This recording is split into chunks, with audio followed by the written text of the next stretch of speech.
अस्सलाम वालेकुम। कैसे हैं आप सब? ठीक हैं, खैर खैरियत से हैं। आज हम लेक्चर नंबर 3 के साथ हाजिर हुए हैं और जैसे कि आप लोगों ने लेक्चर नंबर 3 के टाइटल से पहचान लिया होगा कि आज हमारा लेक्चर 3 जो है वो कर्सर मूवमेंट कमांड्स हैं। ये लेक्चर्स माइक्रोसॉफ्ट वर्ड के हैं और माइक्रोसॉफ्ट वर्ड की प्लेलिस्ट में आप जा सकते हैं और वहाँ पर आप लेक्चर नंबर 1, 2, 3 से इस तरह ऑनवर्ड आप हमारे लेक्चर्स को सुन सकते हैं, देख सकते हैं, उसकी प्रैक्टिस कर सकते हैं और इंशाल्लाह आपको उम्मीद है कि बहुत कुछ सीखने को मिलेगा। तो ताज इंस्टीट्यूट ऑफ इंफॉर्मेशन टेक्नोलॉजी का ये प्लेटफॉर्म है और इसके अलावा हमारे इसी प्लेटफॉर्म पे ग्राफिक डिज़ाइनिंग, इन पेज और बाकी इंशाल्लाह बहुत सारे नए न्यूज़ सॉफ्टवेयर को भी यहाँ पर अपलोड किया जाएगा, आप सीख सकेंगे उनसे। तो ये हमारा आज का जो लेक्चर नंबर 3 है माइक्रोसॉफ्ट वर्ड का, इससे पहले हम 2 पढ़ चुके हैं। लेक्चर नंबर 1 हम इंट्रोडक्शन ऑफ माइक्रोसॉफ्ट वर्ड पढ़ चुके हैं और लेक्चर नंबर 2 हम पढ़ चुके हैं basics command of MS word. ठीक है, और बहुत डिटेल में मैंने कोशिश की है कि आप लोगों को मैं पढ़ाऊँ और आप लोग अच्छे से सीख सकें। और फिर भी अगर आप लोगों के कोई कन्फ्यूजन्स है, कोई मसले मसाइल हैं, तो आप हमें एनी टाइम हमें अप्रोच कर सकते हैं। इंशाल्लाह हमसे जितना हो सका हम आपकी हेल्प करेंगे। तो आइए आज का लेक्चर स्टार्ट करते हैं। शॉर्टकट तरीका बताया था, मैं कोशिश करूँगा कि शॉर्टकट तरीक़ों से आप लोगों को समझाऊँ। लेक्चर नंबर 2 हम पढ़ चुके, उसमें हमने शॉर्टकट कमांडें पढ़ी थी, Ctrl+N, कंट्रोल वगैरह वगैरह। तो आज का जो लेक्चर है वो लेक्चर नंबर 3 है, कॉन्सेप्चुअल है सारा। ठीक है, कर्सर्स को मूव करवाएंगे शॉर्टकट कमांड के थ्रू। तो विंडो बटन +R मैंने आपके सामने प्रेस किया और विन वर्ड लिखा और इंटर जब मैं करूँगा तो यहाँ पर आपके सामने एक विंडो ओपन होती हुई दिखाई देगी। अब ये अगर आप लोगों ने लेक्चर नंबर 2 लिया है, उसी क्लास आप लोगों ने डिटेल में ली है, तो आप लोगों को ये पता होगा कि हमने उसमें कमांड पढ़ी थी कि अगर इस तरह की शॉर्ट स्क्रीन कोई भी विंडो हमारे सामने ओपन हो जाए, छोटी विंडो मीडियम साइज की, तो इसको कैसे मैक्सिमाइज करते हैं। Alt+X के थ्रू हम इसको बड़ा कर सकते हैं। तो आप यहाँ पर क्लिक करके आप इसको क्या कर सकते हैं, बड़ा कर सकते हैं। ठीक है, मैक्सिमाइज जिसको कहते हैं रिस्टोर विंडो को, या Alt+X की मदद से भी आप इसको क्या कर सकते हैं, मैक्सिमाइज कर सकते हैं। तो यहाँ पर मैं आप लोगों को शो करवाता हूँ कि जो आज का हमारा लेक्चर है, lecture number 3, cursor movement commands. Cursor पहले भी मैं जो कि बता चुका हूँ कि जो लाइन ब्लिंक होती हुई दिखाई देती है, इसको हम क्या कहते हैं, कर्सर कहते हैं। तो कर्सर को मूव करवाना है, उसकी मूवमेंट के लिए बहुत सारी कमांड्स हैं। तो कर्सर यहाँ पर जैसे लिखा हुआ है नीचे लेक्चर में कि एक एक हर्फ आगे लेकर जाना, दाएं तरफ, पीछे बाएं तरफ लेकर जाना, एक एक हर्फ, एक एक लफ्ज़। ठीक है, और एक एक लाइन यहाँ पर मेंशन है कि कर्सर को एक एक लाइन मूव करवाना, और इसी तरह कर्सर को एक एक लाइन पीछे की तरफ, नीचे की तरफ, आगे नीचे ऊपर, मतलब ये गर्ज के पैराग्राफ का भी जिक्र हुआ है। तो अगर हम एक नई फाइल बनाते हैं Ctrl+N की मदद से, या फिर ये बनी हुई फाइल मौजूद है मेरे सामने, तो अगर ये फाइल मौजूद है और मैं क्या करता हूं कि ये इस फाइल को क्या करना है, यहां पर कोई भी ना कोई हर्फ दिख रहा है मुझे नज़र आ रहा है, ना कोई अल्फाज मुझे नज़र आ रहे हैं, ना कोई इस तरह की लाइनें नज़र आ रही हैं, ना पैराग्राफ है। तो अगर मेरे पास यहाँ पर लाइनें मौजूद होती, लिखा हुआ, सिंपल अल्फाज में अगर मैं कहूँ लिखा हुआ टेक्स्ट मौजूद होता, जिसकी मदद से आज का ये चैप्टर जो है इसको मैं क्या कर सकता था, पढ़ा सकता था आप लोगों को। तो मसला क्या है, मसला ये है कि यहाँ पर पूरी की पूरी फाइल ही ब्लैंक है। तो मसला है, लिखा हुआ टेक्स्ट लाना है, मवाद लाना है। तो हमें लिखने की ज़रूरत नहीं है कि मैं उस जिसको मैं समझाऊंगा उसको पहले मैं कहूँगा कि आप सर 5 मिनट ठहरे, वेट करें, मैं यहाँ पर कुछ ना कुछ लिख लूँ और उसकी बेस लिखने के बाद उस पर मैं आपको ना आज के लेक्चर्स जो हैं वो उसको मैं पढ़ा सकूँगा आपको। तो एक शॉर्टकट तरीका मैं बताऊंगा, एक शॉर्टकट कमांड है जिसकी मदद से आप क्या कर सकते हैं कि नंबर ऑफ पैराग्राफ ला सकते हैं, रैंडम टेक्स्ट ला सकते हैं। ठीक है, और वो रैंडम टेक्स्ट आप कैसे ला सकते हैं कि अगर मैं यहाँ पर लिखूं कि रैंडम टेक्स्ट और पैराग्राफ अगर आप लाना चाहते हैं तो उसके लिए आपको क्या करना पड़ेगा, उसके लिए यहाँ पर आपको = लिखना होगा। ठीक है, RAND, क्योंकि = जो भी चीज़ शुरू होती है ना उसको क्या कहते हैं, फंक्शन कहते हैं। तो इसको हम कहेंगे रैंड फंक्शन, इसको हम क्या कहेंगे, रैंड फंक्शन के थ्रू हम ये पैराग्राफ टाइप करेंगे, लिखेंगे। रैंड फंक्शन कहते हैं, रैंड का मतलब होता है रैंडम फंक्शन। ठीक है, तो मैं यहाँ पर क्या किया, मैंने लिखा इज इक्वल टू, ठीक है, और यहाँ पर हम लिखेंगे RAND रैंड। आप इसको बेशक स्मॉल लिखें कैपिटल लिखें कोई फ़र्क नहीं पड़ता। और ये आप लोगों ने शिफ्ट 9 और शिफ्ट 0 से ये राउंड ओपन ब्रैकेट्स और क्लोज ब्रैकेट लगा देने हैं, ठीक है। और इसके अंदर अगर मैं लिखूंगा 10, ठीक है, कॉमा 3, तो ये मैंने एक रैंड फंक्शन बनाया। और रैंड फंक्शन क्यों बनाया, ताकि मैं टेक्स्ट को इंसर्ट कर सकूं, पैराग्राफ को ला सकूं, ताकि मुझे लिखने की ज़रूरत ना पड़े। तो अगर मैं जूम करके दिखाऊं, ये तो बन गया is equal to rand function. अब आप पूछ रहे होंगे सर कि ये जो ब्रैकेट्स हैं जिनको हम कंप्यूटर की ज़ुबान में पैरेंथेसिस बोलते हैं, इन पैरेंथेसिस के अंदर ये 10,3 क्या लिखा हुआ है, तो इसका मतलब ये है कि जो 10 है इसका मतलब है कि मुझे 10 पैराग्राफ्स चाहिए। कितने पैराग्राफ चाहिए? 10। और ये जो 3 लिखा हुआ है, इस 3 का मतलब ये है कि हर पैराग्राफ 3-3 लाइनों पर मुश्तमिल हो, ठीक है। तो ये देखें मुझे कितने पैराग्राफ मिल जाएंगे, 3 पैराग्राफ, 10 पैराग्राफ मिल जाएंगे और हर पैराग्राफ 3 लाइनों पर मुश्तमिल होगा। तो जब मैं ये लिखने के बाद आखिर में कर्सर लाना है, ये आप लोगों ने ख्याल रखना है, ठीक है। कर्सर बीच में ना पढ़ाओ, आखिर में कर्सर पढ़ाओ। और जैसे ही आप इंटर प्रेस करेंगे तो ये देखिए हमारे पास एक multiple number of 10 column paragraph आ जाएंगे जो कि आपको स्क्रीन के ऊपर नजर आ रहे हैं, ठीक है जी। एक दूसरा सवाल कि यहाँ पर तो सर आपने बताया था कि 3 पैराग्राफ तो आ गए, एक पैराग्राफ ये है, ठीक है, दूसरा पैराग्राफ हमारे पास ये जी मिल गया जी, तीसरा पैराग्राफ ये मिल गया, और 4, 5, 6, 7, 8, 9 और ये 10 पैराग्राफ, ठीक है। अब ये 10 पैराग्राफ तो 3-3 लाइनों पर तो नहीं मुश्तमिल, देखेंगे तो 5 लाइनों पर है, ये 6-7। असल में आगे आप पढ़ेंगे कि इनका फॉन्ट जो साइज रखना होता है, यहाँ पर आप नज़र आ रहा होगा 22 है, तो स्टैंडर्ड साइज होता है 12।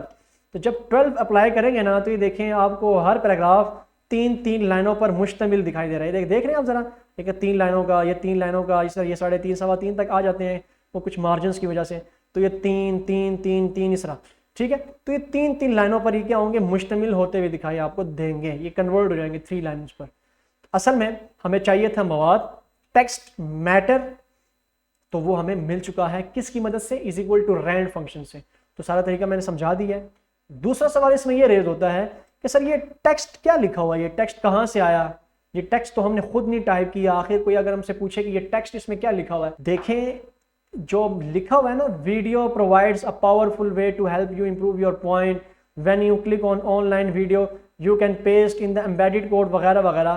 तो इसी तरह लिखा हुआ है कि to make your document look professionally produced, और लिखा हुआ है कि word provide header and footer cover page वगैरह वगैरह। नीचे लिखा हुआ है themes and style also help keep your document coordination वगैरह वगैरह। तो ये मतलब इसका ये है कि ये जो इंग्लिश है ये तफसीलात हैं। जिस तरह हेडर फूटर का जिक्र हुआ था, तो ये हेडर है, ये फूटर है, ठीक है, ये ऑनलाइन वीडियो है, देखें यहाँ से हाइपर लिंक। तो मतलब कि इन ऑप्शंस की जो भी तफसीलात है ना, वो आपको नीचे इन टेक्स्ट की मदद में नज़र आ रही हैं। मतलब जैसे यहाँ पर लिखा ना वीडियो प्रोवाइड्स अ पावरफुल वे, तो ऊपर ये जो लिखाई है एक तफसील है, ठीक है। ये खुद ऊपर से उन्होंने अपनी तरफ से नहीं दे दिया, यहाँ पर लिख दिया, बल्कि ये डिफ़ॉल्ट किस्म की एक डिफ़ॉल्ट टेक्स्ट है। और इस डिफ़ॉल्ट टेक्स्ट में माइक्रोसॉफ्ट वालों ने क्या रखा हुआ है, उनकी तफसीलात रखी हुई है, हर एक पॉइंट की क्या रखी हुई है, तफसीलात, हर एक टूल की तफसील रखी हुई है। तो आप लोगों ने परेशान नहीं होना। उम्मीद है कि आप लोग इस पॉइंट को समझ गए होंगे कि अगर हमारे पास टेक्स्ट ना हो तो रैंड फंक्शन के थ्रू हम अपनी मर्जी के नंबर ऑफ पैराग्राफ्स और number of lines of each paragraph आप लोगों ने सेलेक्ट करके इंटर करना है, तो आपके सामने ये पैराग्राफ्स आ जाएंगे, ठीक है जी। यहाँ तक क्लियर हो गया। अब अगर आप लोगों को ये चीज़ समझ आ चुकी है, तो अगर मैं आप लोगों को अपने चैप्टर्स की तरफ लेकर आऊँ, तो यहाँ पर लिखा हुआ है कि कर्सर किसे कहते हैं, वो पहले बताया था कि जो ब्लिंकिंग लाइन होती है, जैसे ये लाइन है ये ब्लिंक कर रही है, ये वाली लाइन, ठीक है, जिस तरह ये लाइन है ये ब्लिंक हो रही है, तो इस लाइन को कहते हैं कर्सर, ठीक है। अगर कर्सर को मूव करवाना है, अब हमारे पास प्लेटफॉर्म बिछ गया, ठीक है, हमारे पास प्लेटफॉर्म मिल गया, टेक्स्ट मौजूद है, ठीक है, अब हम क्या कर सकते हैं कि कर्सर को एक एक हर्फ आगे लेकर जाना हो, एक एक लफ्ज़ पीछे लेकर जाना हो, एक एक लाइन, एक एक पैराग्राफ, तो आसानी से हम इन कमांड, शॉर्टकट कमांड के थ्रू लेकर जा सकते हैं। कमांड्स को पढ़ाने से पहले आपको अगर टेक्स्ट में मौजूद इन हरूफ में से अगर ये बताऊं कि हर्फ किसे कहते हैं, हरूफ से क्या मुराद है, अल्फाज क्या हैं, ठीक है, या इंग्लिश में इसको क्या कहते हैं, तो आपको बताता चलूं कि यू जो ये लिखा हुआ एक वर्ड है, ये एक लफ्ज़ है, ठीक है, इसके अंदर कितने हरूफ हैं, 3 हरूफ हैं। एक हर्फ है यू, वाई, ओ और यू, ठीक है। अगर मैं कहूँ कि ये वाई क्या है, वाई एक हर्फ है, और हर्फ उर्दू में इसको बोलते हैं, और इंग्लिश में इसको हम बोलेंगे कैरेक्टर या लेटर, ठीक है। तो एक ये हर्फ है, कैरेक्टर है, एक यू, एक कैरेक्टर है। इन 3 हरूफ, हर्फ की जमा होती है, इन 3 हरूफ से क्या बन गया, एक लफ्ज बन गया। मतलब इंग्लिश में अगर मैं बताऊं, इन 3 कैरेक्टर्स या 3 लेटर्स से एक वर्ड बन चुका है, और लफ्ज को क्या कहते हैं इंग्लिश में, वर्ड।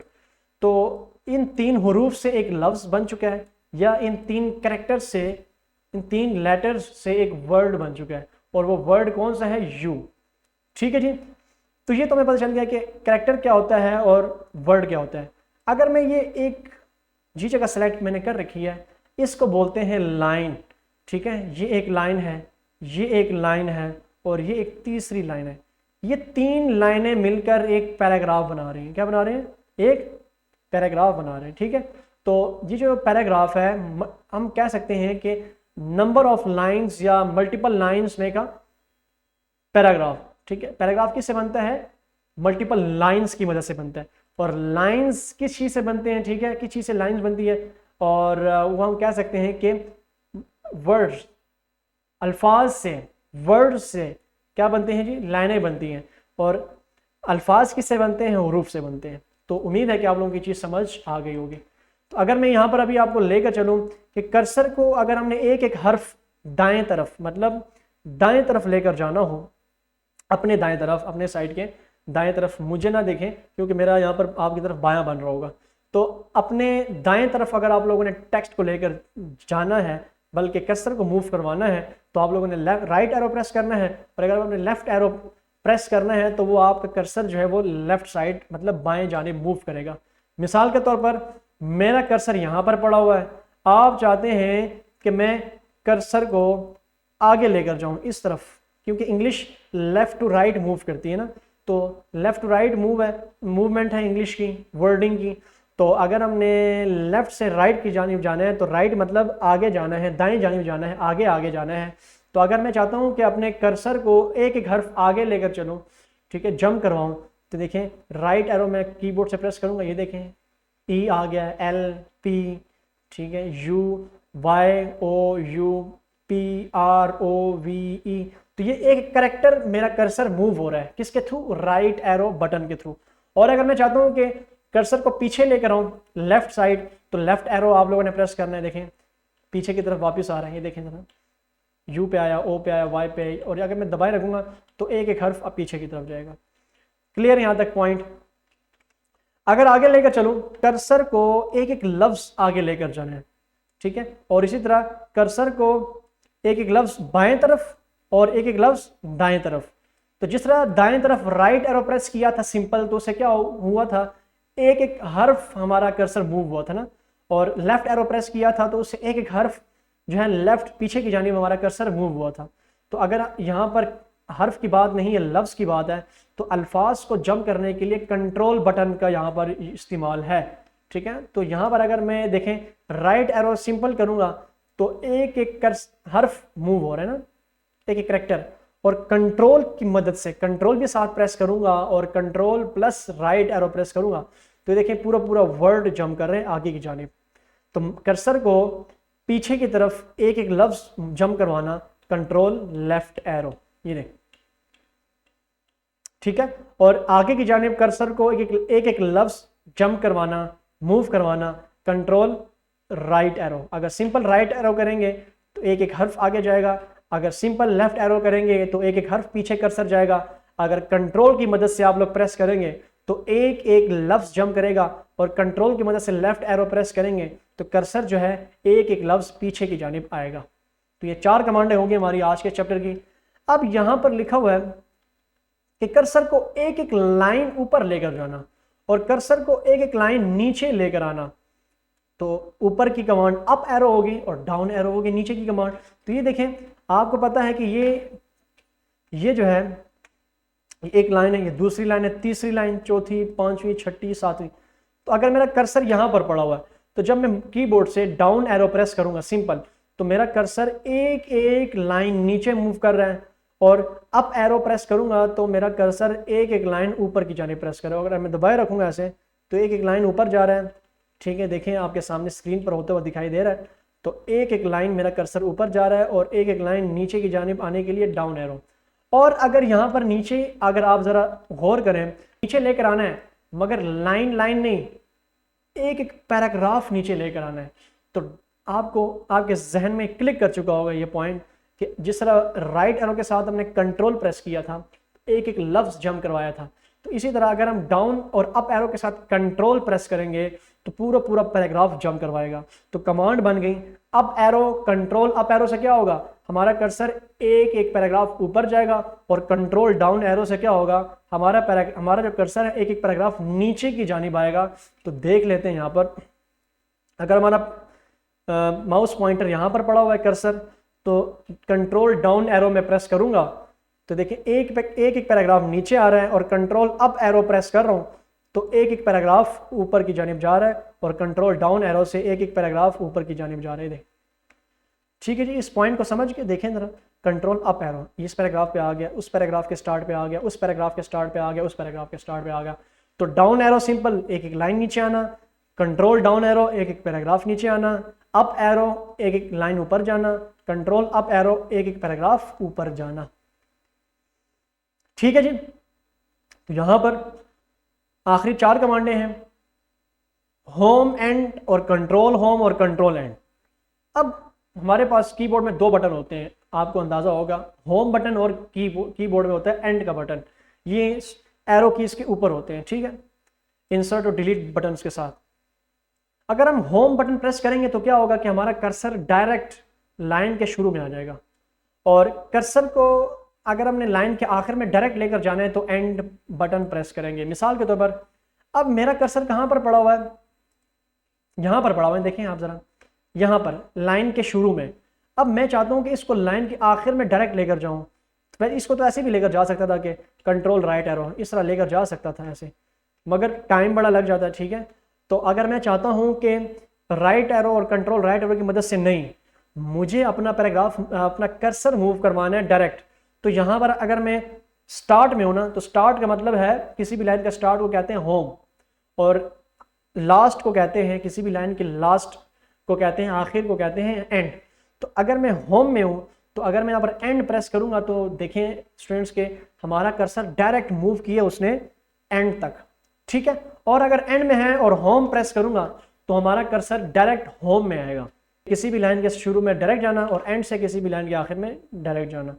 अगर मैंने कंट्रोल के साथ होम प्रेस करूंगा और कंट्रोल की मदद से मैं एंड प्रेस करूंगा तो क्या होगा, कह रहे हैं कि कर्सर को पूरी फाइल के शुरू में लेकर जाना कंट्रोल होम। अगर सिंपल होम पढ़ाया था कि उससे क्या होता है, किसी भी लाइन के शुरू में जाता है, और कंट्रोल की मदद से पूरी फाइल के शुरू में जाता है।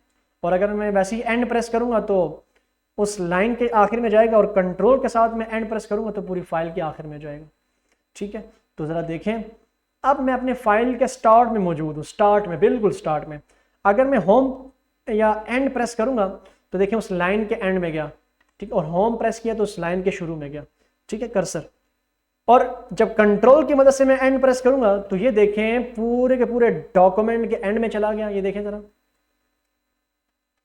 ठीक है, और जहां पर एंडिंग लाइन है, और अगर मैं एंड पे हूं तो होम प्रेस करूंगा तो वो सिंपल लाइन के शुरू में जाएगा, और कंट्रोल होम करूंगा, ठीक है, यहां पर देखें जरा, तो वो ऊपर आपको किसी भी फाइल के, किसी भी डॉक्यूमेंट के स्टार्ट में आपको ले जाएगा।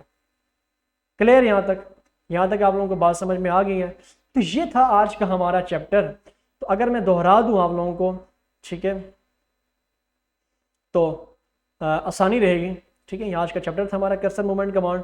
अगर मैं दोबारा दोहरा दूं एक दफ़ा, कि अगर एक एक हर्फ आगे जाना है तो राइट एरो, एक एक हर्फ पीछे जाना है तो लेफ्ट एरो, एक एक लफ्ज़ आगे जाना है तो कंट्रोल के साथ राइट एरो, देखें एक एक लफ्ज़ आगे जा रहा है, और कंट्रोल लेफ्ट एरो से एक एक लफ्ज़ पीछे की तरफ जाना। ठीक है। अच्छा, दूसरी कमांड हमने पढ़ी थी कि डाउन एरो से क्या होता है, एक एक लाइन नीचे आना, अप एरो से एक एक लाइन ऊपर जाना। ठीक है। कंट्रोल डाउन एरो से क्या होता है, एक एक पैराग्राफ नीचे जाना। कंट्रोल अप एरो से क्या होता है, एक एक पैराग्राफ ऊपर जाना। ठीक है जी। एंड बटन प्रेस करेंगे सिंपल तो लाइन के आखिर में जाएगा, होम प्रेस करेंगे तो लाइन के स्टार्ट में जाएगा, और अगर कंट्रोल एंड प्रेस करेंगे तो डॉक्यूमेंट के आखिर में जाएगा, और कंट्रोल होम करेंगे तो डॉक्यूमेंट के स्टार्ट में आ जाएगा। तो ये आज का हमारा लेक्चर नंबर 3 था, कर्सर मूवमेंट कमांड्स। उम्मीद है कि आप लोगों को ये जो लेक्चर्स की इन कमांड्स जो आपको पढ़ाई गई हैं ये आपको नई लगी होंगी। जिन्हें पता था तो वेल एंड गुड, जिन्हें नहीं पता था उनके माइक्रोसॉफ्ट वर्ड के स्किल में इजाफा हो गया। ठीक है। इंसान नई से नई चीज़ें सीखता है।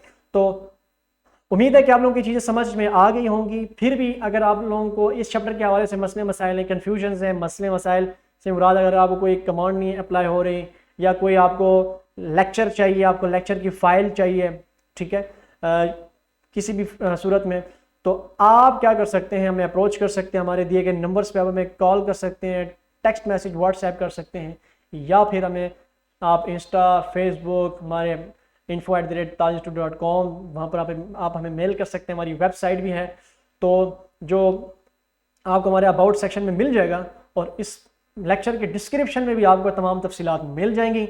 और फिर भी अगर आप लोगों ने लेक्चर पिछले अगर आपको नहीं मिल रहे, लेक्चर नंबर 1, लेक्चर नंबर 2, तो आप हमारी इस चैनल की प्लेलिस्ट में जाकर माइक्रोसॉफ्ट वर्ड के तमाम लेक्चर्स आपको वहाँ पर आसानी से मिल सकते हैं। तो उम्मीद करता हूँ कि इंशाल्लाह आप इसी तरह ये लेक्चर्स लेते रहेंगे और दूसरों के साथ शेयर करते रहेंगे। अपने आप को एक्सप्लोर करें, सीखें नई नई चीज़ें। इंशाल्लाह हम आपको पढ़ाएंगे MS वर्ड में, और इंशाल्लाह जितना अच्छा हो सका हम आपको बेहतर से बेहतर पढ़ाने की कोशिश करेंगे। इंशाल्लाह आगे बहुत सारे लेक्चर्स आ रहे हैं माइक्रोसॉफ्ट वर्ड के हवाले से। आगे हमने बहुत सारी चीज़ों को एक्सप्लोर करना है, बनाना है, सीखना है। ठीक है। इंशाल्लाह उम्मीद करता हूँ कि आप लोगों की वीडियो पसंद आई होगी, दोस्तों के साथ शेयर करें। इंशाल्लाह लेक्चर नंबर 4 के साथ नेक्स्ट वीडियो में मुलाकात होगी। अब तक के लिए इतना ही। सलमान ताज को दीजिए इजाज़त। अल्लाह हाफिज़।